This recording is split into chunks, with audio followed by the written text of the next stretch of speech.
कोई अनजान व्यक्ति आके हमारी मदद कर जाता है, हमें पता भी नहीं चलता। जो प्योर सोल है उनको बहुत संग्राम करना पड़ता है, और संग्राम करते करते जब वो थक जाते हैं और अपने जीवन की मंजिल तक जाने के लिए सोचते हैं शायद हमारा जीवन में नहीं है, उसी समय भगवान की कृपा आता है।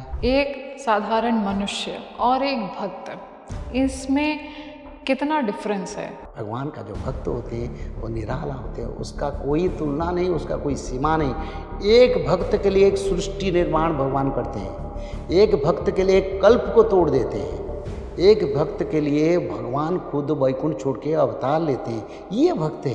जो दिव्य ऊर्जाएं हैं, ये जब हमारे साथ में होती हैं, हमारे जीवन में इनका एक, मैं कहूँ कि इंटरवेंशन होता है, तो क्या इसके कोई संकेत मिलते हैं हमको? उसी क्षेत्र में कोई भी लोग तपस्या करेगा तो तपस्या का फल मिलता है, क्योंकि वहीं पर देवताओं का करीब क्षेत्र है, वो आना जाना रहता है। दिव्य हस्तक्षेप किन लोगों के जीवन में आता है? ये तब मिलता है जब हम उनसे लगन लगाते हैं। लगन तुमसे लगा बैठे, जो होगा देखा जाएगा। देवी देवता होते हैं, या जैसे माता रानी है, महादेव हैं, माधव हैं, वो क्या हमें दर्शन भी देते हैं या संकेतों के माध्यम से हमें बताते हैं कि मैं तुम्हारे साथ हूँ? अगर तुम्हारा भगवान के प्रति पूर्ण निष्ठा है, भगवान सपना में बता देंगे। ऐसे समय आ रहा है। बात करते हैं। हाँ बिल्कुल। भविष्यवाणियाँ मैं आपसे जानना चाहूँगी, जो निश्चित है उन्हें कोई टाल नहीं सकता। अमेरिका जरूरत पड़े बोलेगा कोई देश भारत को अटैक न करो, मैं भारत को अटैक करूँगा।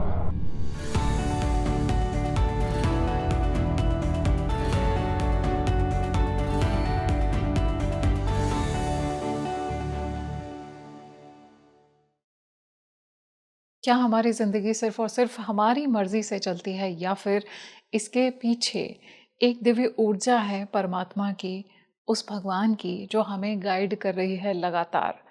डिवाइन इंटरफेरेंस यानी कि दिव्य हस्तक्षेप हमारे जीवन में कब आता है? ये सभी के जीवन में आता है या फिर कुछ ही चुने हुए लोग होते हैं जिनकी लाइफ में ये डिवाइन इंटरफेरेंस आता है? परमात्मा किस तरह से तब आपकी सहायता करते हैं जब आपको कहीं से कोई रास्ता नज़र नहीं आता और आपको ऐसा लगता है कि मुझे यहाँ से अचानक से एक मदद मिल गई जिसे आप जानते भी नहीं थे, शायद उसने आकर के आपकी मदद कर दी। कहीं वो परमात्मा ही तो नहीं? क्या रहस्य है इस दिव्य हस्तक्षेप के पीछे? और आज जो कुछ भी आपके जीवन में घटित हो रहा है, क्या ये सब सिर्फ और सिर्फ इसलिए हो रहा है क्योंकि आपको कहीं ना कहीं एक बड़ा पर्पस सर्व करना है? क्या परमात्मा की जो ऊर्जा है, उन्होंने आपको इसलिए चूज़ किया है कि आप एक बड़ा डिवाइन मिशन अकम्प्लिश कर सकें, उसे कंप्लीट कर सकें? भक्त की क्या क्वालिटीज़ होती हैं? हम अक्सर ऐसा तो देखते हैं कि हमारी श्रद्धा परमात्मा में है, हमारी श्रद्धा महादेव में है, देवी माँ में है, लेकिन हम एक साधारण मनुष्य हैं या भक्त हैं, कैसे पता चलेगा? और परमात्मा का डिवाइन इंटरवेंशन, क्या इसके भी संकेत हमें मिलते हैं? जब भी वो दिव्य हस्तक्षेप हमारे जीवन में आता है तो परमात्मा क्या हमें दर्शन भी देते हैं? आज इन सभी बातों को हम जानने वाले हैं। नमस्कार, स्वागत है आप सभी का। आप देख रहे हैं स्पीकिंग ट्री पॉडकास्ट और मैं हूँ आपके साथ माधवी वत्स। इस बेहद खूबसूरत डिस्कशन के लिए आज हमारे साथ जुड़े हुए हैं पंडित काशीनाथ मिश्रा गुरु जी, जिन्हें आप बहुत पसंद करते हैं। आज उन्होंने इसी दिव्य ऊर्जाओं के और दिव्य हस्तक्षेप के रहस्यों से पर्दा उठाया है। उन्होंने ये भी बताया है कि भविष्य मलिका में सतयुग के आने के तो संकेत दिए गए हैं, लेकिन अभी जो समय आने वाला है, यानी कि 5 महीने और अगला साल, उसके भी क्या भविष्य मलिका में कुछ संकेत दिए गए हैं, क्या कुछ होने वाला है आध्यात्मिक दृष्टि से? आज हम इन बातों को भी जानने वाले हैं। तो आइए बिना देरी किए स्वागत करते हैं उनका। स्वागत है स्वामी जी स्पीकिंग ट्री पर। जय जगन्नाथ। जय जगन्नाथ। स्वामी जी, मैंने ऐसा देखा कि बहुत सारे लोग होते हैं जिनके जीवन में एक दिव्य हस्तक्षेप पहले नहीं आता, बहुत हताश हो जाते हैं, कहीं से कोई रास्ता नहीं मिलता, तब जा कर के ऐसा लगता है कहीं कोई है जो हमारी मदद कर रहा है। कोई अनजान व्यक्ति आके हमारी मदद कर जाता है, हमें पता भी नहीं चलता कि ये क्या है, ये कौन इंसान है, क्यों मेरी मदद कर गया। इसके पीछे क्या रहस्य है? देखो, ये मनुष्य जीवन की एक धारा है। सब मनुष्य जीवन में ऐसे नहीं होता है, पर कुछ कुछ मनुष्य जीवन में जब अपने जीवन की ज़िंदगी की कई समय तक वो स्ट्रगल करते हैं और एक समय आता है जिस समय किसी का सहारा आता है और उस समय उसी पिकअप को जाते हैं जो पिछले सालों से, कई साल से जो गवाया, एक साथ उनके झोली में आ जाता है। ये बिल्कुल मेरे विचार से भगवत कृपा के सिवा और कुछ भी नहीं।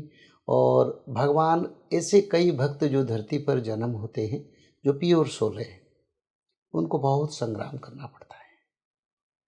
और संग्राम करते करते जब वो थक जाते हैं और अपने जीवन की मंजिल तक जाने के लिए सोचते हैं शायद हमारा जीवन में नहीं है, उसी समय भगवान की कृपा आता है और अपनी जिंदगी की सारे मेहनत का फल उनको मिल जाता है। तो ये भगवत कृपा है और भगवान इंतज़ार करते हैं कब मेरे भक्त जाने के लिए लायक नहीं बनेगा। और जब भक्त चुप हो जाता है, यानी उनका सारे शक्ति समाप्त हो जाता है, वहीं पर आध्यात्मिक शक्ति उनको दूसरा चरण में चढ़ाता है और जीवन की मंजिल तक लेके परमार्थ की ओर लेता है। भगवान इंतज़ार क्यों करते हैं स्वामी जी कि जब भक्त तैयार होगा, उसकी पात्रता बनेगी, तभी उसके ऊपर वो कृपा होगी। भगवान तो इतने शक्तिशाली हैं कि जब वो चाहें तभी कृपा कर दें और उसका कल्याण हो जाए। नहीं, भगवान इंतजार नहीं करते हैं, ये पूर्वार्जित कर्म है। क्योंकि कई प्योर सोल भी अपने पुनर्जन्म, पूर्व जन्म से गलत कार्य या कहीं गलत संग में भी फंस जाते हैं और उसी कर्म को चुकाना भी जरूरी होता है और भक्तों को भी आशीर्वाद देना जरूरत होता है। भगवान अपने परिवार के लिए भी नीति नियम को कभी उल्लंघन नहीं किया, यानी अपने परिवार, पुत्र पत्नी, परिवार, जदुवंशी के लिए भी कृष्ण भगवान ने कभी मर्सी नहीं दिखाया। वहीं पर भी संसार के लिए जो विधि बनाया, जो नियम बनाया, उसी नियम को पालन करते हैं। और भक्तों के लिए तो खास करके वो चाहते हैं उसका उद्धार हो, तो इसीलिए वो उद्धार तक इंतजार करते हैं और उसको सहारा भी देते जाते हैं, मनबल भी देते हैं। चाहे भक्त सोचे मैं अपने आप करता हूँ, नहीं, भगवान उनको उसी रास्ता तक चलाते हैं जहाँ उसका साथ कोई नहीं है, जहाँ वो चलने की भी लायक नहीं, तो उसका परिशोध करना, पूर्व जन्म कर्म को परिशोध भी करवाते हैं और कृपा भी करते हैं और अपने पास भी बुलाते हैं। जैसे कोई समय पिता अपने पुत्र कभी कहीं खेल में कहीं रास्ता में गिर गया तो उसका धूली, उसका कीचड़ सफाई करते हैं। भगवान बिल्कुल हमारी ऐसी पिता है, वो हमको साफ करते करते करते एक पूर्ण पवित्र सोल बनाते हैं, फिर अपने पास बुलाते हैं। मानो ये जिसकी कर्म में, जिसके शरीर में, जिसके जीवन में स्ट्रगल नहीं है, मानो उसके जीवन में परिशोध भी नहीं है, उन लोगों को दोबारा जन्म को लेना पड़ता है। मैंने ऐसा देखा गुरुजी, किसी ने मुझसे पूछा कि हम तो सब अपनी लाइफ इंडिविजुअली चलते हैं दी, लेकिन हम अगर इंडिविजुअली अकेले अकेले अपनी लाइफ लीड कर रहे हैं तो हमारे साथ में, हमारे जीवन में भगवान का हस्तक्षेप कहाँ पर आता है? क्योंकि कर्म भी हम ही कर रहे हैं, कर्म के फलों को भी हमें ही भुगतना है। हमारे साथ में फिर वो दिव्य हस्तक्षेप कहाँ से? क्या भगवान का डिवाइन गाइडेंस हम पहचाने तो कैसे पहचानेंगे? ये एक तत्व आता है गुरु और शिष्य का। तुम्हारा विचारधारा जो आया, मेरे को ये विचार आ रहा है गुरु शिष्य का, गुरु शिष्य के ऊपर इंटरफेरेंस, इन्फ्लुएंस। हाँ, ये तब आता है, भगवान किसी के ऊपर इंटरफेरेंस नहीं करते। मनुष्य सोचता है मैं, भगवान हमारे ऊपर इंटरफेरेंस किया, भगवान हमको गरीब बना दिया, भगवान ने हमको फेल करवा दिया, भगवान ने हमारी कोर्ट में केस चल रहा है उसमें डिग्री नहीं करवा दिया।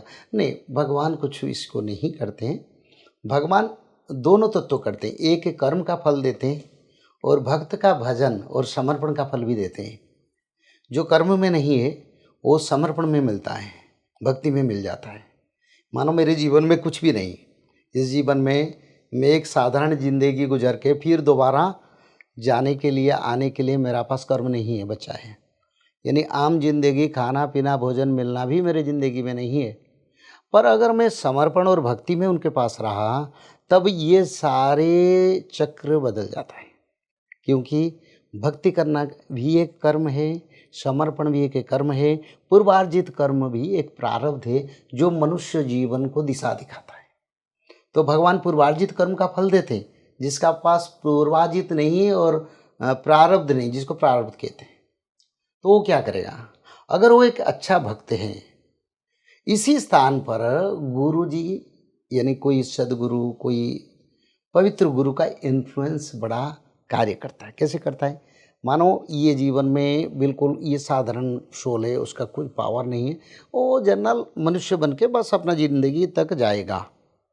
पर कोई सदगुरु मिल गए, कोई अच्छा गुरु उनके ज़िंदगी में आ गए, उन्होंने भगवान को पहचान करवा दिया, भगवान को पाने के रास्ता बता दिया और भगवत प्राप्ति के लिए जो कर्म है उनको समझा दिया, मानो उसको भक्त मान लिया। फिर उसके जीवन में चार चांद आता है, बढ़ते बढ़ते बढ़ते एक शिखर तक जाता है, जहाँ कभी ना उनका भाग्य में, ना पुरुषार्थ, ना प्रारब्ध में था, फिर भी वो आगे जा रहा है। ये गुरु का कृपा है, गुरु के आशीर्वाद है, और गुरु के आशीर्वाद में भगवत की ओर जाना, समर्पण होना और भक्ति करना भी आ जाता है। ऐसे भी होता है। एक मैं अपने ऑडियंस का क्वेश्चन ले रही हूँ स्वामी जी आपसे, जो उन्होंने मुझसे पूछा था कि एक साधारण मनुष्य और एक भक्त, इसमें कितना डिफरेंस है, और हम अगर एक साधारण मनुष्य हैं तो हम भक्त किस समय बन सकते हैं, कौन सी पराकाष्ठा हमें पार करनी होगी? पहले तो मैं भक्त का डेफिनेशन दूंगा जो शास्त्र में लिखा है। शायद ये मैं पहले बार डिस्कशन कर रहा हूँ, क्योंकि ये तत्व केवल मेरे विचार से हमारी संस्कृति, उड़िया जगन्नाथ संस्कृति का एक बड़े तत्व है। भक्त किसको हम बोलेंगे, उसका बात में साधारण मनुष्य और भक्त के बीच में जो डिफरेंस है उसका विचार करेंगे। भक्त पहले होने के लिए पहले दास भाव होना चाहिए। दास का भाव क्या है उसको मैं क्लैरिटी देता हूँ। दास का भाव अर्थ है, मैं आपकी घर में हूँ, आपकी घर में आपकी बेटा, आपकी परिवार के कोई पुरुष लोग या कोई नौजवान लोग, सब अपना अपना कर्म है, पर मैं तुम्हारी घर में कुछ समय के लिए, मेरा कुछ काम है, मैं आया हूँ। जाति में ब्राह्मण हूँ, संत हूँ, कोई कथाकार हूँ, कोई कथावाचक हो, कोई आध्यात्मिक गुरु हूँ। इसी एक मैं देता हूँ एक इंस्टेंस। तो उसी समय तुम्हारे घर में 4 यंग लोग हैं, पर एक बेटा मेरा सेवा में लगा। तो सेवा का अर्थ क्या है? ना अपना पढ़ाई, अपना कर्म किया, फिर आते जाते मेरा घर का सफाई किया, जिस रूम में मैं रहता हूँ, मेरा कपड़ा को सफाई किया, और मेरा रात को भोजन के समय भोजन किया, भोजन दिया, और भोजन को जो बचे उसको ले गए। इससे विचारधारा उनको मनवाया, मैं सेवा करूँगा। तो इसको कहते हैं दास भाव। सबके पास दास भाव नहीं है। संसार में 10,000 लोग से 10 लोग दास भाव से आ सकते हैं, और दास भाव से भक्त का ये ग्रेडेशन है। फिर दास भाव से फिर दासी भाव को जाना चाहिए। दासी भाव क्या है साहब? दासी यानी सेविका, जो माँ जो सेवा करते हैं, बहन जो सेवा करते हैं, कोई माँ जैसे नारी भी कोई भी सेवा करते हैं, क्योंकि दुनिया में नारी माँ भी है और सेवा में भी नारी सर्वाग्रगण्य है। पुरुष जितना सेवा करेगा, कोई नारी उससे ज़्यादा सेवा करते हैं। सेवा का अर्थ क्या है? भगवान का पूजा भी सेवा होता है। किसी मंदिर में फूल माला बनाना, से मंदिर का सफाई करना, मंदिर के प्रसाद निर्माण में सहयोग करना, सब कुछ ये भी सेवा में जाता है। तो कोई माँ जितने सेवा कर सकता है, कोई जेंट्स लोग उससे कम सेवा करेगा, वो उतना नहीं कर पाएगा। ये भगवान ने माँ दिया ना उनको। एक नारी को नारायणी बनाया, नारी को दुर्गा भी बनाया, और नारी को भी एक तत्व बनाया जिस तत्व से भगवान संसार को परीक्षा भी कर लेते हैं। ये भगवान ने बनाया जानबूझ के। कोई एक नारी हर नारी को देख के प्रणाम करता है तो उनका जीवन में भी कृपा मिलता है, क्योंकि नारी में देवी को देखना, नारी में माँ को देखना, ये बड़ा उच्च स्तर का परंपरा है मानव सभ्यता का। तो एक नारी बहुत सेवा करता है। जब देखो अपना परिवार में सब लोग आते हैं, खाते पीते जाते हैं, पर घर के जो बहू है, घर के जो माँ है, घर के जो सीनियर लीडर है, चाची है, वो क्या करते हैं ना, काम करते रहते हैं सुबह से शाम तक, वो काम बंद नहीं करते हैं। पर सब लोग अपना काम जाते हैं, सो जाते हैं, पर ना सो के भी वो काम करते हैं। तो ये सेवा का जो ये है, वो एक एक्सटेंशन है। जो पावर नारियों के पास सेवा में है, वो पुरुषों के पास नहीं है। तो द्वितीय स्तर आता है दासी भाव। फिर दासी भाव से जो रहता है, उसको फिर तीसरा चरण को जाना है, जिसको गोपी भाव कहते हैं। दासी भाव यानी भगवान के पास दास बना, सेवक, फिर सेविका बना, फिर सेविका बना से गोपी भाव आना चाहिए। गोपी भाव में क्या आता है, ना सर्वधर्मम परित्यज्य मामेकम शरणम व्रज। गोपी माता क्या करते थे, पति था, परिवार था, पर कृष्ण के बुलावा आया तो सबको छोड़ के उसी स्थान पर उसी क्षण में सीधा कृष्ण भगवान के पास जाके हाजिर हो जाते थे और बोल रहे थे, प्रभु हमारा प्रियतम प्रिया तो हमारा पति है, पर आप प्रियतम है, यानी सबसे निकटतम और सबसे हमारा प्यारा आप है और हम आपका है। अद्भुत। और जो अच्छा भोजन बनाते हैं भगवान के लिए लेते हैं। उनका भाव था, पहले कान्हा खाएगा, बाद में हम खाएंगे। ये जो विचारधारा, त्याग है, खुद ना खा के उपवास में रह के भगवान के कर्म से सहयोग करना, भगवान के प्रति प्रीति करना, भगवान के प्रति समर्पण और निंदा, सबसे बड़ा संसार में सहने का जो माध्यम है, उसको निंदा कहते हैं। और हर दिन उनके पति भी निंदा करते थे, परिवार निंदा करते थे, गांव भी निंदा करते थे, पर प्रभु जी को नहीं चढ़ा। तो ऐसे लोग जिसको कहते हैं गोपी भाव। भक्त तो बहुत है, बोले ये भगवान के बारे में कोई निंदा बोला और सुन के भी चल जाते, पर गोपी नहीं सुनते। बोले कृष्ण निंदा हम नहीं सुनेंगे, भले हम प्राण त्याग करेंगे। इससे स्तर को आना चाहिए, ये गोपी भाव। गोपी भाव के बाद फिर उनको भक्त का दर्जा मिलता है, जिसको कहते हैं ये भगवान का भक्त।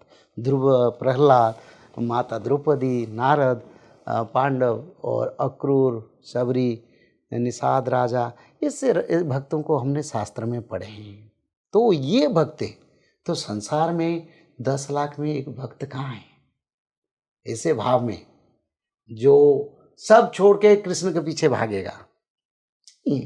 हाँ, है भी है, ऐसे है जिनका संख्या 1 लाख से 1-2। तो मनुष्य के साथ इसका कैसे विचार होगा? मनुष्य से दास भाव, दास से दासी भाव, दासी भाव से गोपी भाव, गोपी भाव से भक्त बनेगा। तो it's not compare with a general human beings, a devotee like God. भगवान का जो भक्त होते हैं वो निराला होते हैं, उसका कोई तुलना नहीं, उसका कोई सीमा नहीं। एक भक्त के लिए एक सृष्टि निर्माण भगवान करते हैं, एक भक्त के लिए एक कल्प को तोड़ देते हैं, एक भक्त के लिए भगवान खुद वैकुंठ छोड़ के अवतार लेते हैं। ये भक्त है। तो भक्त और मनुष्य से कंपेरेबल नहीं है। हाँ, उसी स्तर तक जाने के लिए सदगुरु तो भगवान होते हैं। हाँ, कोई अति पवित्र गुरु अगर मिले तो उनके माध्यम से उसी स्तर तक मनुष्य जाने के लिए लायक बन सकता है। उसके लिए उसको 1 साल 2 साल नहीं, it will takes more than 10 years. एक दिन में कभी वो भाव को नहीं आएगा जो वो भक्त का दर्जा मिलेगा। और जब भक्त बन जाएगा वो जहाँ भगवान को बुलाएगा भगवान आएंगे। और इतना नहीं, हर पल हर समय भगवान का हाथ पकड़ के वो चलेगा। इतना नहीं, अपने जीवन में मृत्यु से जब उनको आगे जाना है, तब से पहले वो बोलेगा, मेरे प्रभु मेरे को बुला रहा है, मैं जा रहा हूँ। अच्छा, सीधा बताएगा। हाँ, ये सुट्टे, मेरे को प्रभु बुला रहा है, मैं जाऊं, मेरा अब काम नहीं है यहाँ। ऐसे जाते हैं भक्त। अच्युतानंद भगवान के भक्त थे। हाँ, वो भगवान के अंश भी थे और भक्त भी थे। उन्होंने एक पद लिखे थे, ज्येष्ठ पूर्णमी शुक्ल एकादशी के दिन मेरा देहांत होगा और मैं प्रभु जी से यही प्रार्थना करता हूँ। उन्होंने अपने जीवन में कई 30-40 साल पहले वो पुस्तक को लिखे। उसमें लिखे, ज्येष्ठ शुक्ल एकादशी दिन पर मैं प्रभु जी के चरण कमल में समाहित होऊंगा, और उसी दिन उनका मृत्यु हुआ। अच्छा। ये और कैसे मृत्यु हुआ? ध्यान में बैठे, ऊर्ध्वमुख हो गया और प्राण वायु चल गए, बस ऐसे मृत्यु। तो वो भक्त है, पंच सखा। सखा है, सखा नहीं परम भक्त है। भगवान का सखा कौन है? बंधु कौन है? सब तो दास है। तो उन्होंने भी लिखे हैं, मैं भगवान का दास तो नहीं बन पाऊंगा, दासों का दास बनने के लिए, लायक बनने के लिए कोशिश कर रहा हूं। तो इसीलिए मनुष्य और भक्त से कंपेरेबल नहीं है। एक भक्त 100 देवताओं को भी गिरा सकता है, स्वर्ग मर्त्य पाताल का स्थिति को परिवर्तन कर सकता है। भक्तों में इतना पावर है। तो ठीक है, जो प्रश्न किए वो सही है, पर मनुष्य से वही भक्त स्तर तक जाते हैं, मनुष्य से वही मनुष्य से देवता तक भी हम जाते हैं, मनुष्य से हम ऋषि सिद्ध तक भी जाते हैं, और मनुष्य से भी हम अपने जीवन के परमार्थ के एक समय के साथ वैकुंठ को भी चल जाते हैं। गुरुजी, मैंने ऐसा देखा है कि हमारे जीवन में कई बार संयोग होता है, हमें लगता है कि ये इट्स जस्ट अ कोइंसिडेंस, ये एक संयोग है। लेकिन क्या ये जो संयोग बार बार हमारे जीवन में आ रहा है, ये एक्चुअली में भगवान का कोई दिव्य संकेत है जिसे शायद हम पहचान नहीं पा रहे? नहीं, जिसको संकेत आ रहा है वो बिल्कुल पहचानता है, इस कारण वो संकेत को समझता है। पहले वो संकेत को समझने के लिए उनको ज्ञान भगवान देते हैं, और उसका बाद वो उनके साथ मिलता है। तो ये जो संयोग है, किसी के साथ किसी का मिलन होगा, किसी के साथ किसी का विचार होगा। आज मैं पॉडकास्टिंग कर रहा हूँ बेटी, तेरे साथ जो पॉडकास्टिंग मैं कर रहा हूँ ना माँ, ये भी पूर्व संयोग है, ताकि मैं कुछ समय तेरे को मेरा सोल तुम्हारे साथ कुछ इंटरेक्शन होगा, जिसमें आध्यात्मिक विचार होगा, स्पिरिचुअल डिस्कशन होगा, ये लाखों लोगों के पास जाएगा, उसमें कुछ लोग परिवर्तन होंगे और कुछ अच्छा कार्य होगा। तो ये डिसाइड है, डिवाइनली डिसाइडेड। ये पूर्व निर्धारित कैसे? ना हमारे कर्म के अनुसार। ऐसे सब लोगों को ऐसे नहीं मिलेगा। जो सोल अच्छा कर्म करते हैं उनको भगवान दोबारा भेजते हैं, जाओ तुम जाके धर्म कार्य करो। और कैसे करोगे? एक व्यक्ति तो धर्म कार्य नहीं कर सकते, किसी के माध्यम से, किसी संस्था के माध्यम से, किसी बड़े संगठन के माध्यम से उसको प्रचार को बढ़ा सकते हैं, धर्म को। तो ये पूर्वाने निर्धारित है। मानो हमारा भगवान के साथ मिलन हो रहा है, मानो हमारे गुरुदेव के साथ मिलन हो रहा है, मानो हम मंदिर को बार बार जाते हैं, मानो कई तीर्थ क्षेत्र को बार बार हम भ्रमण करते हैं, ये प्रारब्ध और पूर्वार्जित कर्म के अनुसार हमको वो टिकट मिला है, जिस टिकट को लेके हम उस स्थान पर जाके हाजिर हो जाते हैं और कार्य करते हैं। ऐसा कैसे होता है गुरुजी कि जैसे मान लीजिए कि कोई ये पॉडकास्ट देख रहा है, हमारे बहुत सारे दर्शक हैं, कोई ऐसा भी है जिसने अचानक से ये पॉडकास्ट देख लिया, तो ये क्या दैवीय ऊर्जाओं ने, परमात्मा ने उन्हें चुना है इसलिए ये उनके सामने जा रहा है? कैसे काम करता है ये जो एक डिवाइन सिस्टम होता है? नहीं, बिल्कुल भगवान की जो कृष्ण शक्ति कहते हैं, महान शक्ति, जिसको मैं नहीं बोल सकता, योग माया शक्ति बोलो। तो योग माया शक्ति क्या होता है ना, संसार को परिचालना किया जाता है। देवता भी उसमें आते हैं, सब आते हैं, चतुर्दश ब्रह्मांड आते हैं, केवल वैकुंठ नहीं आता है। तो क्या होता है ना, जिसको जो चाहिए उसी अनुसार कर्म अनुसार फल देते हैं। ये हमारा उड़िया में लिखा है, जो जैसे कर्म कर रहा है, किया है, उसी हिसाब से उसके के लिए, जैसे सीरियली कोई हम जाते हैं कहीं, बुफे सिस्टम लगाए भोजन करते हैं, यहाँ खाएंगे यहाँ खाएंगे, ऐसे मनुष्य जीवन भी पहले से उसको कर्म अनुसार भगवान रेडी करके उसका चरण बाय चरण रखते हैं, स्टेप बाय स्टेप, उसको उसी हिसाब से फल मिलता जाता है। और ये पूर्वानिर्धारित कर्म है। और भगवान के पावर, भगवान क्या करते हैं, देखो जितने लोग मर जाते हैं वो लोग अपना कर्म को पहले चुकाते हैं। मेरे हिसाब से नरक 22 नरक है, शास्त्र में लिखा है, और करीब लाखों वर्ष तक पतित होते हैं। अच्छा। मनुष्य, और वो कर्म चुक जाने, वहीं पर इंद्रिय भी है, वहीं पर मनुष्य का कष्ट दुख भी है, सब कुछ मिलता है। मरने के बाद जो शरीर मिलता है उसमें इंद्रिय शक्ति भी है। आत्मा को दुख मिलता है? आत्मा क्यों होता है बेटा? उनको एक शरीर मिलता है। अच्छा। जो छोटा सा शरीर होता है पर उसमें सुख दुख भोगता है। ये मनुष्य शरीर जितना बड़ा नहीं है, करीब 3 फीट 3.5 फीट की लंबाई होता है उनका, और उसी शरीर में वो आत्मा रह के वो कर्म को चुकाता है। अच्छा। तो वो नरक के बाद फिर उन लोगों को कहा जाता है, उन आत्मा को, तुम जाके ये लाइन पे ABCDEFGH ऐसे सब लाइन है, और जैसे कर्म अच्छा कर्म किए हैं, साधु घर में जन्म होंगे, साधु कोई है तो उनका पूर्व जन्म में छोटा सा जम यंत्रणा था, कट गया, तो उनको A ग्रेड में रखा जाता है। ऐसे सबको रखा जाता है। फिर उनको एक टिकट मिलता है, जो टिकट हमारा कागज़ का टिकट नहीं है। उस समय जो बोला जाता है वो मन में रह जाता है, वो कार्य उसी अनुसार होता है। उनको कहा जाता है तुम सोल जाके अमेरिका में इनकी घर में, तुम उनकी पत्नी का नाम यही है, उनकी गर्भ में तुमको जन्म होना है। अच्छा। किसी को कहा जाता है तुम जाके इसी समुंदर में किसी मछली के रूप में जन्म होना है। किसी को कहा जाता है इसी जंगल में तेरे को पेड़ पौधे के रूप में जन्म होना है। तो इससे 56 प्रकार के 56 करोड़ प्रकार के जन्म है। जैसे मनुष्य है, वृक्ष है, छोटे छोटे जीव जंतु है, इससे उनके कैटेगरी 56 करोड़, जो कोई शास्त्र में नहीं लिखा है, अच्युतानंद ने इसको लिखे हैं। 56 कोटि जीव जंतु कोटि 33 देव कहे अच्युत कृष्ण भक्ति जार वासना थी। बोले 56 करोड़ का जीव जंतु, 33 करोड़ देव, उसमें जिसका वासना है वो भगवान को भक्ति करेगा। सब नहीं कर, देवता भी भगवान को, सब 33 करोड़ देवता सब भगवान का भक्त नहीं बनते, वो भी माया में पड़ते हैं। देवताओं की भी संसार है, पत्नी है, संतान है, संतति है। जैसे हमारा परिवार देवताओं का परिवार वही पर भी चलता है। तो ये वही होता है जो भगवत प्राप्ति करता है, जो कृष्ण के प्रति पूर्व जन्म में संस्कार संपर्क है।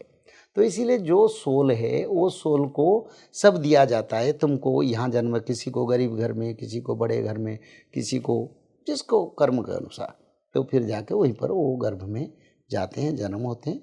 कोई जीव जंतु कोई बीज के रूप में, जैसे धान गेहूँ, जैसे चना, उसमें भी आत्मा है। उसमें भी आत्मा है? कैसे नहीं, कैसे नहीं। तुम्हारी आत्मा जो होता है, तुम बात करते हो और भी खाते हो, ये और चल प्रचल करते हैं मनुष्य। ये मनुष्य का ये वृक्ष क्या करता है, न वृक्ष बढ़ता है मनुष्य की तरह, और रोज अंगार रसाई करता है, भोजन करता है और ऑक्सीजन छोड़ता है, और वृक्ष का मृत्यु भी होता है, बात नहीं कर पाता है और चल प्रचल नहीं हो पाता है। जो मनुष्य दुनिया के सारे पाप को करके जाते हैं और पाप को देख के चुपचाप बैठे हैं, उनको वृक्ष की तरह जन्म होना पड़ता है, और एक जगह पर सब सहते हैं। वृक्ष को कोई काटता है, तोड़ता है, उगाड़ता है, सब सहते हैं, क्योंकि उन्होंने वही कर्म किया। समझते हैं ना? तो वृक्ष के जो छोटा बीज चाना जो हम फ्राई करके खाते हैं या दाल बना के खाते हैं, वो जब गोटा रहता है साबुत, उसमें भी आत्मा रहता है। अगर उसको लगा दोगे ना, वो बढ़ेगा। अच्छा। तो बढ़ता है कैसे? शरीर अगर नहीं है, जीव नहीं है, तो बढ़ता है कैसे? गुरुजी, हम दिव्य चेतना, आत्मा, इन पर बात कर रहे हैं। तो जो दिव्य ऊर्जाएं हैं, ये जब हमारे साथ में होती हैं, हमारे जीवन में इनका एक, मैं कहूँ कि इंटरवेंशन होता है, तो क्या इसके कोई संकेत मिलते हैं हमको? अगर मैं अपने व्यूअर्स के लिए जानना चाहूँ ऐसे 7 संकेत जिनसे ये पता चले कि उनके जीवन में माधव का इंटरफेरेंस है, परमात्मा का इंटरफेरेंस है, या दिव्य ऊर्जाओं का इंटरफेरेंस है, कैसे पहचानेंगे? बिल्कुल सही है। अच्छा, एक दिव्य चेतना है, एक दिव्य ऊर्जा, जिसको कहते हैं पॉजिटिविटी और सुपर पॉजिटिविटी। पॉजिटिविटी तो हमारा पारिवारिक जीवन में उसको हम एक स्पेशली हम फील करते हैं, और सुपर पॉजिटिविटी यानी दिव्य शक्ति का ऊर्जा और दिव्य चेतना। मैं पहले दिव्य ऊर्जा का बात करूं, ये सिर्फ मिलता है मनुष्य को जो मनुष्य बड़े बड़े तीर्थ, बड़े बड़े दिव्य पीठ, मंदिर, धाम और बड़े बड़े क्षेत्र, जैसे कि हिमालय के उत्तराखंड क्षेत्र, कल्पग्राम है, उसी क्षेत्र में कोई भी लोग तपस्या करेगा तो तपस्या का फल मिलता है, क्योंकि वहीं पर देवताओं का करीब क्षेत्र है, वो आना जाना रहता है। वहीं पर डायरेक्ट देवताओं का प्रभाव में आ जाते मनुष्य। इसको कहते हैं दिव्य ऊर्जा और दिव्य चेतना। दिव्य चेतना शास्त्र श्रीमूर्ति और भक्त कलेवर, ये चैतन्य भगवान ने लिखे। दिव्य चेतना कैसे मिलता है? चेतना यानी हमारी विवेक को जागृत करना, आत्मा को जागृत करना को चेतना कहते हैं। और दिव्य चेतना यानी आध्यात्मिक चेतना, शास्त्र श्रीमूर्ति और भक्त कलेवर। कोई शास्त्र पढ़े तो उसमें पढ़ते पढ़ते उनकी शरीर के जो ग्रंथि है उसमें दिव्य चेतना का जागृत होता है। और श्रीमूर्ति यानी कोई हर दिन भगवान कृष्ण की पूजा करते हैं, राधा रानी कृष्ण की पूजा करते हैं, भोग लगाते हैं, श्रृंगार करते हैं, सुबह शाम उनका सेवा करते हैं, फिर सुला देते हैं। समय आता है सपना में आते हैं। कभी किस दिन पुजारी में गलती कर दिया और नहीं किया, देर कर दिया, प्रभु ने सपना में आके बोलते अरे तूने मेरे सेवा आज देर कर दिया, मैं भूखा में रह गया। क्योंकि भगवान भी ऐसे हैं, वो भी इंतजार में करते हैं कब मेरा सेवा करेगा। जैसे एक दोस्त, एक बंधु, एक मित्र, ऐसे भगवान हमारी है। तो ऐसे भक्त लोग जो हुए, जो श्रीमूर्ति यानी भगवान के प्रतिमा फोटो को भी पूजा करते हैं, आज के दिन ऐसे भक्त हैं जो भक्त भगवान को भी खिला पाते हैं। इसमें दिव्य चेतना आता है, मनुष्य को बड़ा आनंद मिलता है और भगवान के बारे में बड़ा इंटरेस्ट आता है जानने के लिए, बुझने के लिए। सबसे पूछते हैं, वो हमेशा सोचते हैं प्रभु क्या है, प्रभु मेरा करीब है, प्रभु मेरा है और मैं प्रभु का हूँ। ऐसे कई कई विचारधारा, जैसे परिवार में बच्चे के प्रति, पति के प्रति आता है, फिर ऐसे भी विचारधारा आ जाता है।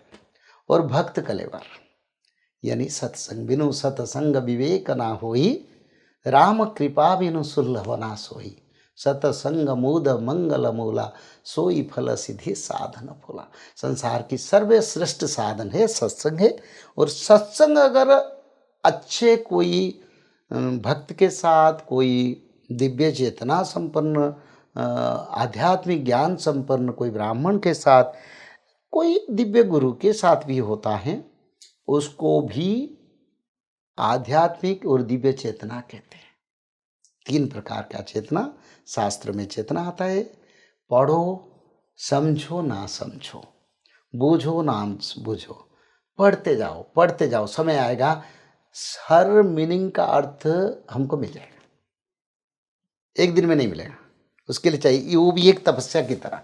और दूसरा जो आता है श्रीमूर्ति यानी भगवान के मूर्ति पूजा करना, उनके प्रति अफेक्शन बढ़ जाना, यानी उनसे बात करने लगना, उनसे विचार करना, जैसे प्रभु मेरे से बात कर रहे हैं, सपना में बार बार आना भगवान, और जैसे सोच रहे भगवान। कई लोग तो ऐसे मैं देखता हूँ भक्त जो भगवान को अपने पास सुलाते हैं, मैंने देखा हूँ मेरे जीवन में।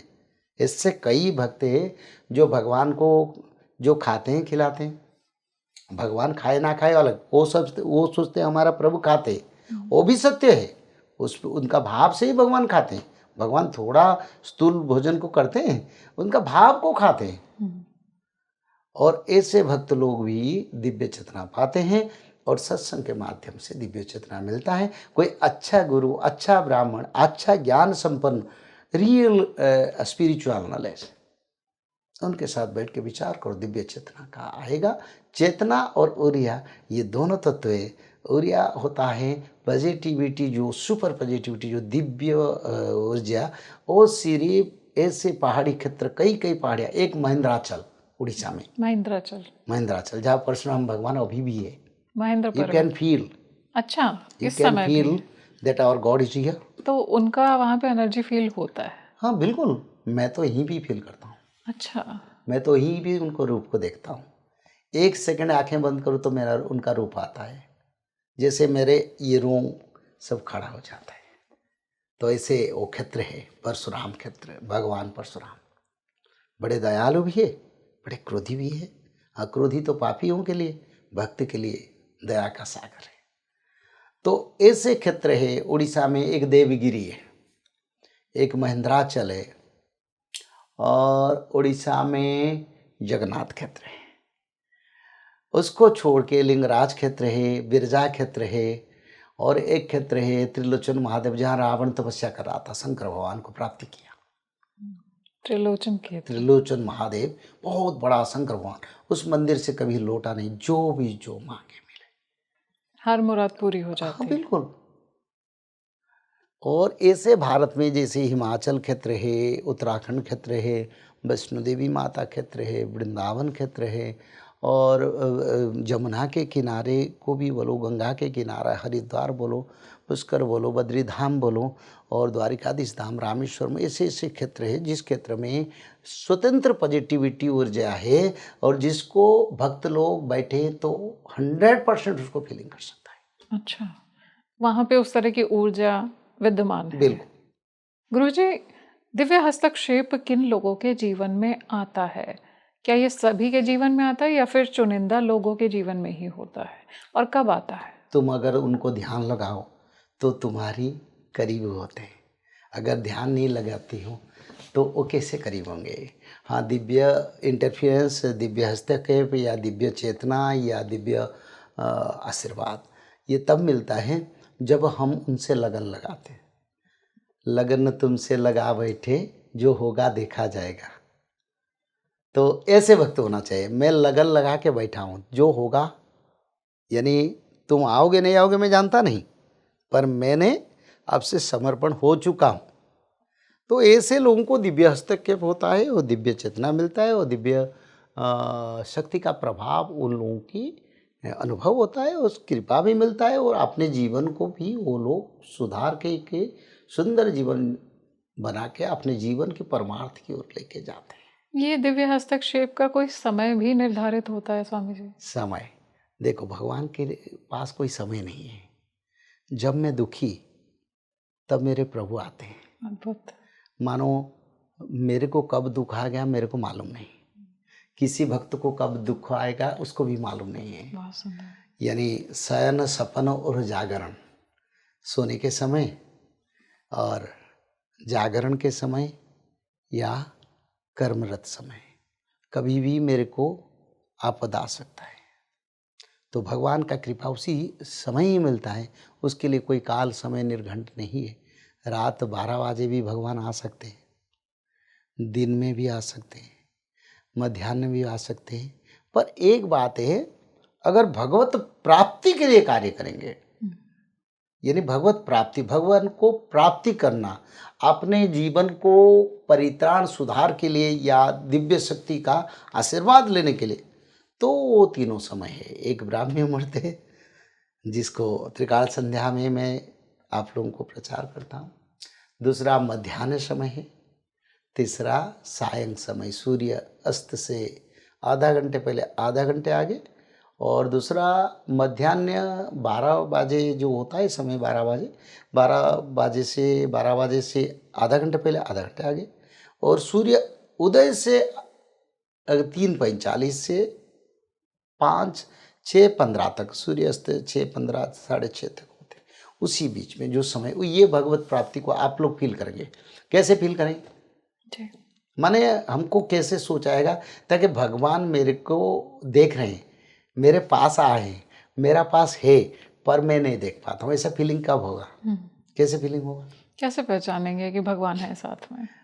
जब तुम्हारा बार बार जमा ही आएगा, और ऐसे नहीं फीलिंग होगा जैसे भगवान पीछे, साइड में, आगे, सर्वत्र मेरे चतुर्पार्श्व में प्रभु है, सर्व दिखाई देगा भगवान है। इस समय क्या है यहाँ पर? हाँ, यहाँ पर आपको फील हो रहा है? हाँ बिल्कुल, ये तो भगवत कृपा है ताकि हम भगवान का विचार करें। हाँ, इस समय भी आप अगर सोचेंगे, देखो भगवान यहाँ कहीं है, तो आंखें बंद करो, देखो भगवान का दर्शन हो जाएगा।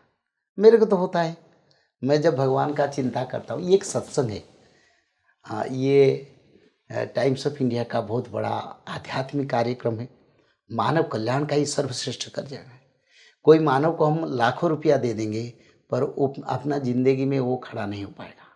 पर कोई मानव को एक आध्यात्मिक चेतना दे देंगे, उनका चरित्र कर्म बदल जाएगा, तो उनका मृत्यु तक उनको सहयोग करना नहीं पड़ेगा, मृत्यु तक उनको ये मदद मिलता जाता रहेगा।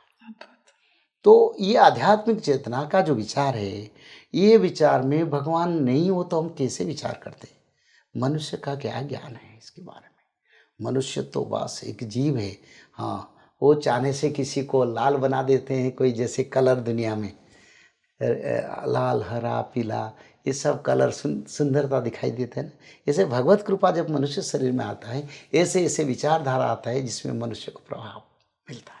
गुरुजी, मैंने ऐसा देखा है कि बहुत सारे लोग सोचते हैं वो कुछ भी कर रहे हैं जो अपनी आध्यात्मिक जर्नी पर है, लेकिन कहीं उनको सफलता नहीं मिल रही है। वो जो कुछ भी कर रहे हैं उसमें देरी हो रही है। तो ये जो देरी है, कहीं ना कहीं एक भगवान की तरफ से लगता है कि हम जो भी कर रहे हैं उसमें रुकावट आ जाती है। ये क्या हमारे लिए उस या जीवात्मा के लिए एक बड़े कॉस्मिक प्लान की तैयारी है, यानी कि उसको एक बड़ा पर्पस सौंपना है, इसलिए उसका यहाँ पर जो पर्पस है वो सेटिस्फाई नहीं हो रहा? नहीं, मनुष्य कर्म करता है, उनको भगवान का शक्ति नहीं मिल रहा है, ये उनको सफलता नहीं मिल रहा है, ये बिल्कुल हमारी दोष है। इसमें भगवान का कोई विचार नहीं है। भगवान तो इंतजार में रहते हैं कभी मेरे को बुलाए। तो जो लोग कुछ लोग जाते हैं, भगवान को पूजा करते हैं, भक्ति करते हैं, सफलता नहीं मिलता है, जो आपकी विचार। कुछ भी ऐसे भी कस्टम लोग होंगे जो बोलेंगे हम हर दिन भगवान पूजा करते हैं, सेवा करते हैं, दान करते हैं, फिर भी हमारा कोई कार्य नहीं होता है। मैंने ऐसा देखा है कि लोग कहते हैं कि हमने इतनी भक्ति की, फिर हमारे जीवन में कष्ट क्यों? हाँ, ये बिल्कुल ऐसी है। देखो, जब तक हम पूर्ण समर्पण नहीं होंगे तब तक हमको फल नहीं मिलेगा। मानो हमारा 10 प्रकार खेती है, जिस खेती में हम ज़्यादा मेहनत करते हैं, उसको ज़्यादा केयरिंग करते हैं, उसमें ज़्यादा उपार्जन होता है।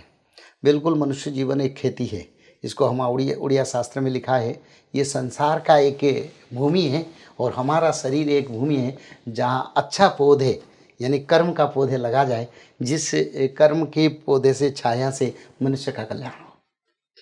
तो इसीलिए जो लोग असफल होते हैं उनको मैं ये विचार करता हूँ, अपना भक्ति को एक भगवान से कन्फाइन करो। अच्छा। जल्दी फल पाना है तो भगवान विष्णु को पूजा करो। पार्थिव तत्व, सामाजिक तत्व, वैवाहिक तत्व चाहना है तो शंकर भगवान का पूजा करो। घर में आर्थिक अभाव तुरंत चाहिए, महालक्ष्मी का पूजा करो। ये तीनों, उसके सिवा मेरे विचार में वो किसी का जरूरत नहीं है, क्योंकि भगवान विष्णु के पूजा करने से नवग्रहों का, सारे ग्रहों दशा और सारे सांसारिक तत्वों से छूट मिलता है, मनुष्य का कल्याण होता है, बहुत जल्दी मिलता है। और दूसरा, शंकर भगवान वैवाहिक जीवन को सुख करने, सुंदर पति प्राप्त करने के लिए शंकर भगवान का पूजा करने से वो मिल जाता है। और कृष्ण भगवान के भक्ति करने से भी बहुत जल्दी विवाह होता है। अच्छा। हाँ, मैंने तो बहुत लोगों को बताया तुम ऐसा करो कृष्ण के, तुम्हारा शादी हो जाएगा। बहुत लोग, जो लोगों का शादी नहीं हुआ था, मैं उनको 6 महीने पीरियड देता हूँ और मैं भागवत की एक तत्व बताता हूँ। कहीं जिसको जो मेरे मन को आता है, मैं नहीं जानता मैं प्रभु क्या चाहिए उनको, तो वो बोलते हैं वो हो जाता है। आज तक तो कोई लोग ने फेल्योर नहीं हुए। अद्भुत। तो तीसरा, महालक्ष्मी का पूजा, क्योंकि जहाँ भगवान विष्णु की पूजा होता है, महालक्ष्मी का पूजा होना चाहिए। जहाँ शंकर भगवान का पूजा होता है, महाभवानी का भी पूजा होना चाहिए। बस वो दोनों भगवान के पीछे कोई भी मनुष्य जाएगा वो सफल नहीं रहेंगे, पर पूर्ण विश्वास मेरे प्रभु करेंगे। 10 प्रकार के भगवान को भजन कर, देवताओं को पूजा करना, 10 प्रकार के पूजा विधि पालन करना, 10 प्रकार के व्रत पालन करने वाले लोग बार बार फेल्योर होते हैं, पर जो लोग एकनिष्ठ है वो फेल्योर नहीं होते। अच्छा, जो एक निष्ठ है उनके जीवन में कभी भी एक कोई देवता, प्रॉब्लम एक नहीं। भगवान, एक ही सेवा, एक विचार, एक मन और एक बुद्धि से भगवान को जो भजन करता है। गुरुजी, हम बात कर रहे हैं दिव्य हस्तक्षेप की, तो आपको अपने जीवन में कब दिव्य हस्तक्षेप महसूस हुआ? मेरे जीवन में कई बार दिव्य हस्तक्षेप मैंने देखा। जब मैंने माता बिरजा देवी के लिए लड़ाई किया, तत्कालीन सरकार के साथ बड़ा संग्राम हुआ। करीब एक डिस्ट्रिक्ट हेडक्वार्टर 6 महीने तक बंद रहा। वो बड़ा रिवॉल्यूशन था, आध्यात्मिक रिवॉल्यूशन था। उसी समय मेरे नाम पर 40 फॉल्स केस दिए थे, पर वो केस पानी की तरह बह गया और सब लोग आके समर्थन में साखी दिए, और जो झूठ सत्यता, उसमें सत्यता का विजय हुआ। और मेरे को मार देने के लिए कोशिश किए थे उस समय मेरे को कोई नहीं मार पाया, मैं बच के आज धर्म प्रचार कर रहा हूँ। ये दिव्य हस्तक्षेप था। और सीधा सीधा माता ने मेरे को बोले तुम चुपचाप क्यों बैठे हो, तुम क्यों इसमें इंटरफेयर नहीं कर रहे हो, इसके लिए कार्य करो। तो इसलिए मैं इमोशनली काम किया, मैं डरा नहीं। दूसरा दिव्य हस्तक्षेप हुआ था मेरा आध्यात्मिक प्रचार प्रसार और पुस्तक रचना और भविष्यवाणी का प्रचार करने के समय मेरे विरुद्ध में बहुत लोग यानी विधर्मियों ने बहुत सारे पैसा खर्च करके बड़े बड़े पावरफुल लोगों को पकड़ के पैसा दे के मेरे विरुद्ध में संग्राम किया और मेरे विरुद्ध में बहुत सारा बड़ा लड़ाई किए, पर कुछ नहीं कर पाए, ना केस हो पाया ना कुछ हो पाया, सब फल्स हो गया। Still I am standing and अभी भी प्रचार कर रहा हूँ। लोग सोचे थे ये इस समय फंस जाएगा, पर कुछ भी नहीं हुआ क्योंकि धर्म था। और अभी अभी मैं 2-3 महीने पहले एक फीलिंग किया, मैं जा रहा था एक आध्यात्मिक सत्संग को, 2 मंजिल से मेरे को जैसे कोई धक्का दे के नीचे गिरा दिया। अच्छा, ये सच में हुआ? मतलब आप गिर गए क्या? हाँ, मैं 2 मंजिल से गिरा आके नीचे, और इतने जोर से गिरा, सब लोग मेरे जो फॉलोअर से, उस समय भी मैं एक प्रोग्राम को जाना वाला था, कथा को, ये वेरी इंपॉर्टेंट था मेरे, 2 महीने बड़ोदरा में हुआ था। तब फिर मैं गिरने के समय माधव नाम बज रहा था। अच्छा, मैं माधव नहीं छोड़ा, क्योंकि मेरे कुछ भी हो, मैं सपना में भी कोई गलत सपने देता हूँ माधव नाम आता है मैं उस नाम से किसी बार, मेरा सबसे बड़ा भोजन आहार माधव नाम है, मैं उसको खाता हूँ। तो उसी समय माधव नाम बज रहा था और 2 मंजिल से गिरा, और गिर के फिर मैंने बैठा, उठ के हमारी जो फॉलोअर्स है वो रोने लगे, क्या हो गया, चलो मेडिकल दिखाएंगे, ब्रेन स्कैनिंग होगा, कहीं नर्व नष्ट हो गया, कहीं कमर तोड़ गया, कुछ तोड़ गया। मैं कहूँ थोड़ा इंतजार करो बेटा, मेरे को कुछ ना बोलो। फिर ऐसा हुआ 2-3 मिनट के मैं 1 गिलास पानी पिया, फिर मैं मेरा आध्यात्मिक प्रोग्राम को गाया, this is the miracle in my life. और मैंने खुद उसको देखा हूँ, भगवान के कृपा के बिना मनुष्य, नहीं तो लैट्रिन में लोग गिर जाते हैं, क्या होता है, लैट्रिन में गिर जाते 10-10 स्टीच लगता है, घुटन नष्ट हो जाता है, बाथरूम में भी गिर जाते हैं तो डेथ हो जाती है, बाथरूम में लैट्रिन जाने के लिए कई घर में जाते जाते गिर जाते हैं। पर मैं इतने मंजिल से 2 मंजिल से गिरा, कुछ नहीं हुआ। अद्भुत। तो ये आध्यात्मिक पावर, आज तक मेरे को अधर्म ने विजय नहीं कर पाया। मेरे जीवन एक संग्राम है। मैं पहला व्यक्ति हूँ भारत में जो योग माया के लिए युद्ध किया था। उनके लिए मेरा सारे संपत्ति त्याग करके मैं आध्यात्मिक मार्ग को आया हूँ, और उनके लिए मेरे को 7 दिन जेल जाना पड़ा था। और मेरे साथ भी 27 लोग गए थे। 600 लोगों के नाम पर तत्कालीन सरकार के समय मेरे नाम पर एफआईआर दिया गया था, झूठा केस, 40 नंबर तक केस दिया गया। पर धर्म खड़ा हुआ, सब समाप्त हुआ और धर्म का विजय हुआ। हजार संख्या में लोग आके रिसेप्शन करके मेरे को सम्मान के साथ वो मंदिर में लेके फिर हमको अभ्यर्थना की। तो ये धर्म का लड़ाई में कोई हारे नहीं। अगर आप धर्म में है, भगवान आपके साथ। एक दिन मैंने एक गाड़ी एक्सीडेंट में बच गया, जिस गाड़ी टुकड़ा टुकड़ा हो गया, बड़ा गाड़ी था, टुकड़ा टुकड़ा हो गया, उस गाड़ी में मैंने था। मेरे पास माँ वैष्णो देवी के एक नारियल था, सब उस गाड़ी में चल गए, पर मैं जीता जागता उभरा, एक भी खरोज नहीं आया था, क्योंकि माता का माँ वैष्णो देवी का नारियल था मेरे पास। उसको मैं समर्पण किया था, उसको लेने के लिए जाता कि गाड़ी में भेजने के लिए। हमारा उड़ीसा में एक वैष्णो देवी मंदिर है, जिस मंदिर का नाम माँ तारिणी, संकट तारिणी उनका नाम है। वो माँ वैष्णो देवी वहीं पर पूजित है। बहुत प्रत्यक्ष क्षेत्र है, आप जो भी मानसिक करें मिल जाता है। गुरुजी, क्या दिव्य हस्तक्षेप में जो देवी देवता होते हैं, या जैसे माता रानी है, महादेव हैं, माधव हैं, वो क्या हमें दर्शन भी देते हैं या संकेतों के माध्यम से हमें बताते हैं कि मैं तुम्हारे साथ हूँ? देखो, पहले तो हम खुद अनुभव करेंगे भगवान हमको मदद किया, नहीं तो मैं यहाँ पार करना संभव ही नहीं है, पहला। दूसरा, अगर तुम्हारा भगवान के प्रति पूर्ण निष्ठा है, भगवान सपना में बता देंगे ऐसे समय आ रहा है, बात करते हैं। हाँ बिल्कुल बता देंगे ऐसे समय आ रहा है। नहीं तो सीधा मन में आके बोलेंगे तू ये रास्ता में ना जा। अच्छा, तो आज घर में रह जा, बोले नहीं मेरे को अच्छा नहीं लगा। ऐसे भी होगा, कहीं जाते जाते सर घुमाएगा, शरीर तबीयत ठीक नहीं लगेगा, हम सो जाएंगे, फिर जिसमें जाने वाला वो गाड़ी एक्सीडेंट हो गया। तो जो एक अंदर से आवाज आती है, अंदर में रोकती है, आवाज, वो भगवान बोलते हाँ हैं। भगवान है ना, वो हर अच्छा। शरीर में है। देखो पेड़ पौधे जहाँ भी जो देखते हो सभी पर भगवान है, भगवान कहाँ नहीं है। हम अगर उसी भक्ति से देखेंगे, उसी में भी नारायण देखें, हर शक्ति में नारायण है, हर तत्व में, जड़ चेतन और जीव सजीव निर्जीव सभी में नारायण है। नारायण कहाँ नहीं है, ये ब्रह्मांड नारायणमय है। बस हमारी विचारधारा अगर उसी स्तर तक है तब हमारी अनुभव भी उसी स्तर तक है। गुरुजी, मैंने ऐसा देखा है, आपने कहा जैसे कि माधव नाम जाप करो या मंत्र जाप जो हम करते हैं, उसका हमारी डेस्टिनी पर, हमारे जीवन पर, प्रारब्ध पर और हमारे जीवन पर क्या असर पड़ता है? क्या ये कर्म भी कट जाते हैं उससे? देखो जैसे हम कोई कपड़े को घिस घिस के सफाई करते हैं और उनके सारे छोटे छोटे दाग को मिटा देते हैं, ये माधव नाम ऐसे तत्व है जो रक्त मांस का शरीर अंतर पर इस नाम को भजन करता है, उसकी शरीर में सारे कलमुश, सारे ग्रह दोष और सारे पाप समय क्रमे साफ सुथरे होके वो दिव्य मानव बन जाता है। वो माधव नाम सबसे शक्तिशाली नाम है। वो नाम तो सत्ययुग से कलयुग से सत्ययुग लेके जाएगा।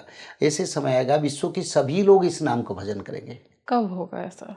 आ गया 30-32 के बीच, 28 से बीमारी शुरू हो जाएगा, पर ये नाम का प्रभाव बढ़ेगा। त्रिकाल संध्या, लोग डरे मरे, हर घर में त्रिकाल संध्या आप सुनेंगे, हर घर में त्रिकाल। क्या पढ़ना, त्रिकाल संध्या करके आया अभी ना, क्यों ना बीमारियाँ हमारे घर में भी हम सब करते हैं, क्योंकि जो लोग मर जाते हैं हम देखें ना, तो इसके लिए करते हैं।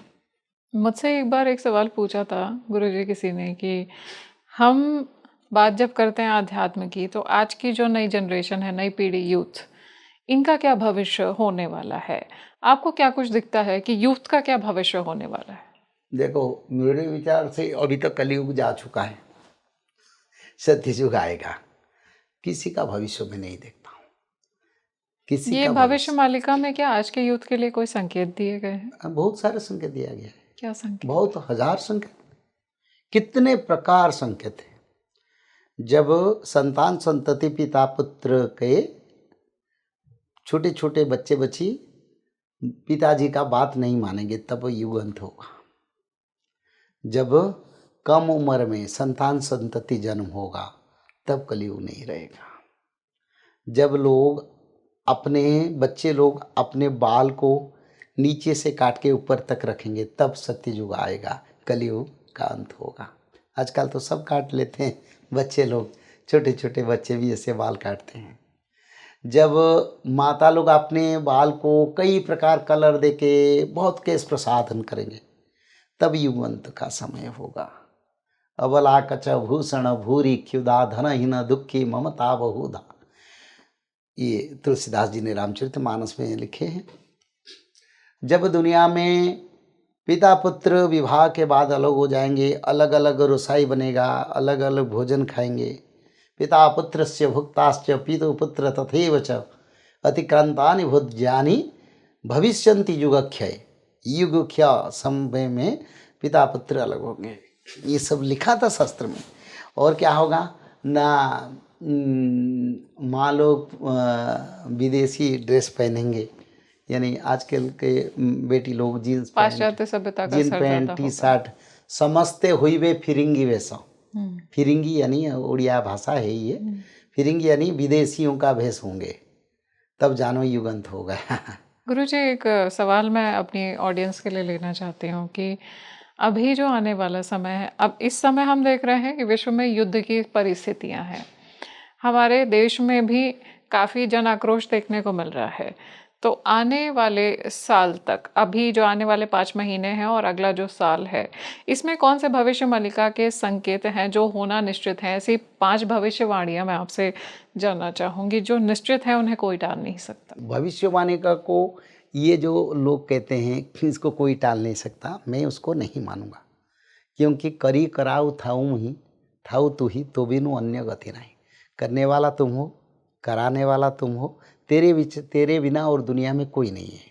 हाँ, भगवान के समर्पण में इस विचार को मैं कर सकता हूँ। भगवान इसको करेंगे, मेरा विश्वास है।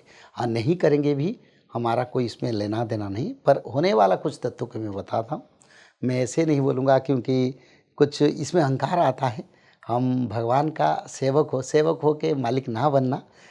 मालिक का शरण में रहने से संसार के लिए कल्याण बाणी जा सकता है, विचारधारा है। तो पहला विचार यही है, भारत में 2026 और 27 में सरकार के प्रति कई नई चैलेंजेस आएगा। ये संकेत भविष्य मालिका में दिए गए नहीं, हैं। भविष्य मालिका में नहीं दिया है। भविष्य मालिका में तो 2032-34 में सत्ययुग आगमन का दिया है, और ग्रेजुअली सब होता जा रहा है जो मैं बोला हूँ।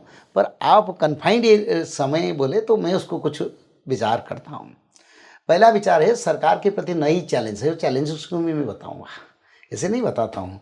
मैं पहाड़ को ईंटें नहीं फेंकता हूँ, उसमें एक वृक्ष को चुन के ला के दिखाता हूँ, यही वृक्ष है, ये वृक्ष का नाम है, ऐसे विचारधारा है। तो सबसे पहले सरकार के प्रति कई चैलेंजेस आएगा। चैलेंजेस क्या आएगा?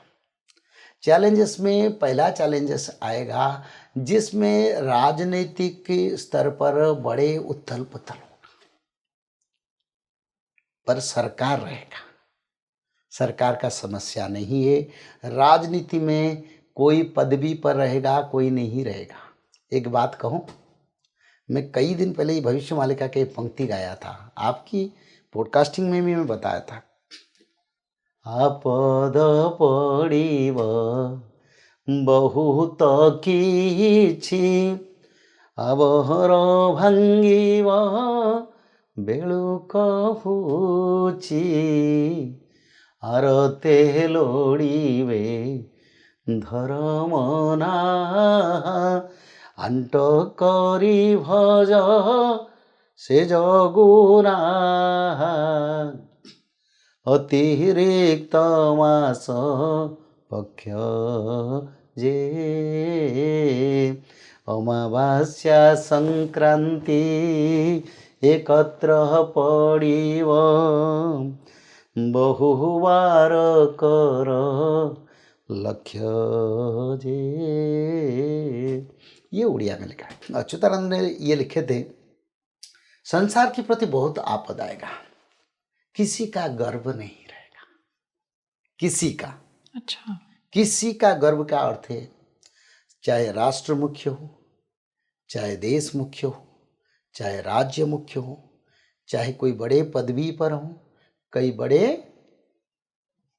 विचार विभाग हो, किसी का गर्व, भगवान बड़े कंपनी का मालिक हो, अहंकार किसी का प्रभु नहीं रखेंगे। आपद पड़िब बहुत किछि, आबर भांगिब बेलु कहुछि, आरते लोड़िबे सेज गुनाह, आंट करी भज सेज गुनाह, अतिरिक्त मास पक्ष है, अधिक महीना। अधिक महीना पड़ा था पिछले महीने, तो अधिक महीना जब पड़ेगा और अमावस्या संक्रांति उससे पहले पड़ेगा, मीन शनि चलन के समय पर किसी का गर्व अहंकार नहीं।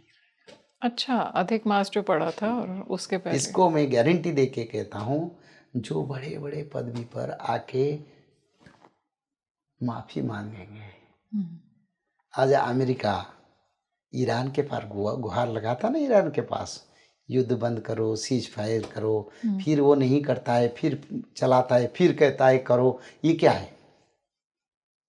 अमेरिका जैसे सुपर पावर वो भी संधि चाहता है। तो ये अच्युतानंद जी के वाणी, अद्भुत, उनके वाणी में इतना दम है, वो वाणी नहीं टलेगा। और भारत में भी ऐसी स्थिति आप देखेंगे, बड़े बड़े परंपरा आके साधारण मानव के साथ एडजस्ट होना पड़ेगा। तो ये एक समय आ रहा है, यानी बड़े बड़े पदवी पर जो लोग हैं भारत में, उन्हीं लोगों को पदवी को त्याग करना पड़ेगा, ये निश्चित होगा। ये पहला आगे जो समय है। दूसरा, पाकिस्तान अमेरिका का साथ हमारा संपर्क शत्रुता बढ़ता जाएगा। अच्छा, मैंने आपकी पॉडकास्टिंग में बताया ताकि अमेरिका हमारी ऊपर और टैरिफ लगाएगा, और ज़्यादा बढ़ा देगा। अभी लगाए, बोले थे, हमने उसके विचार किए थे। वो फिर भी टैरिफ लगाएगा और भारत को चतुर्पार्श्व से घेरेगा। आज के दिन बांग्लादेश के साथ अमेरिका के 90 सैन्य मिलके वहीं पर समराभ्यास करते हैं। बांग्लादेश के साथ अमेरिका का समराभ्यास क्या जरूरी है? बांग्लादेश कोई बड़ा देश है? नहीं। वो भारत को बांग्लादेश की तरफ से अटैक करेगा। अमेरिका, पाकिस्तान अटैक करेगा, चाइना भी अटैक करेगा, तुर्की भी अटैक करेगा। मैंने एक पॉडकास्टिंग के बताया था, अमेरिका जरूरत पड़े बोलेगा कोई देश भारत को अटैक ना करो, मैं भारत को अटैक करूंगा। अच्छा, ये कब होने वाला है? ये देखेंगे, आगे बढ़ता जाएगा ना। मैं बोला ना 26-27 में आप देखेंगे कितना स्तर तक वो ये जाता है, कहीं एक्सप्लोजन ना हो जाए। समझते? ऐसे समय आएगा पाकिस्तान को बोलेगा तुम अटैक करो, नहीं तो मैं अटैक करूं। ये 26-27 का जो वाणी है, इसको देखेंगे। सारा विश्व में महंगाई बढ़ेगा।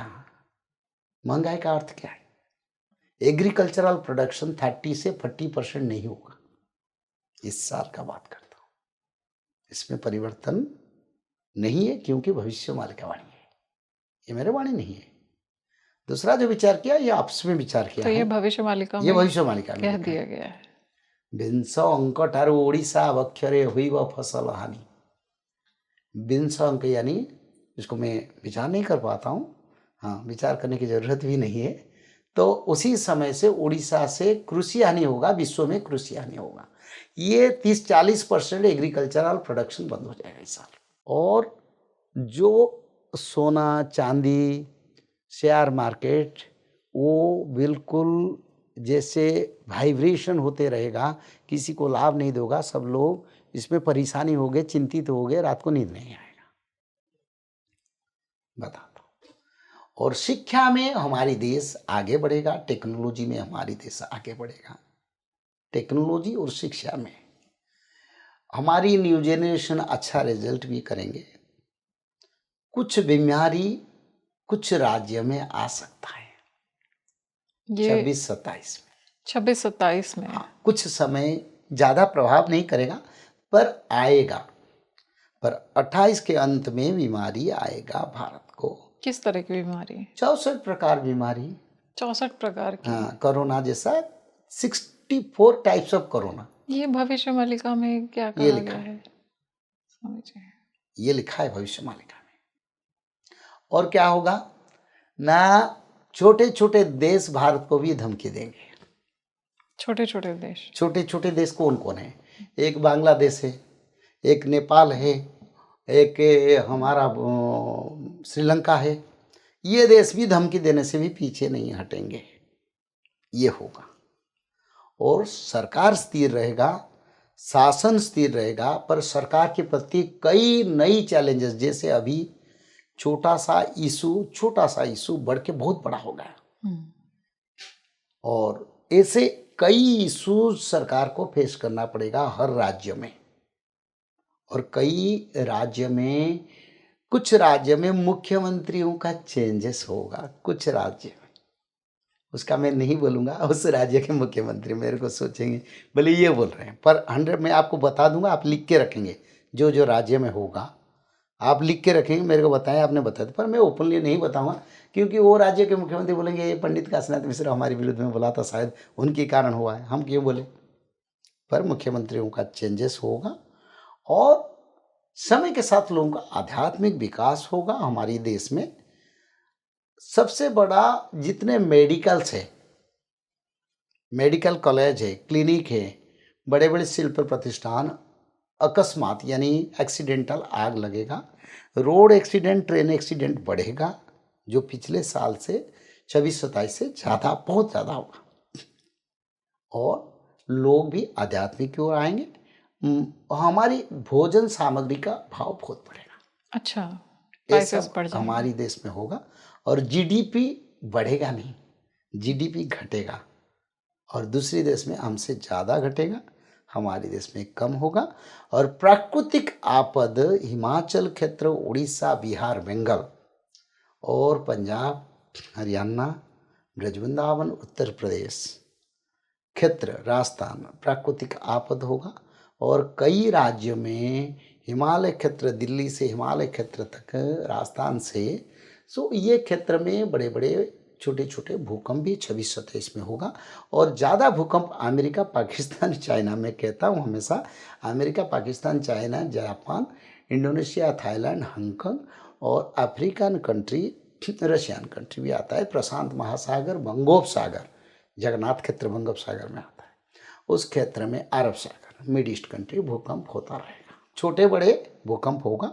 27 में बड़े भूकंप लोग देखेंगे 27 में भूकंप ज़्यादा होंगे। देखेंगे। और दिसंबर जनवरी में भूकंप, विश्व में कई जगह पर बड़े भूकंप का संभावना है। दिसंबर जनवरी का बात कहता हूँ। दिसंबर 15 के बाद जनवरी 10 के बीच ये जो समय आता है, ये बालिका वाणी नहीं, आपस में जो मन को भाव आता है बोल देते हैं।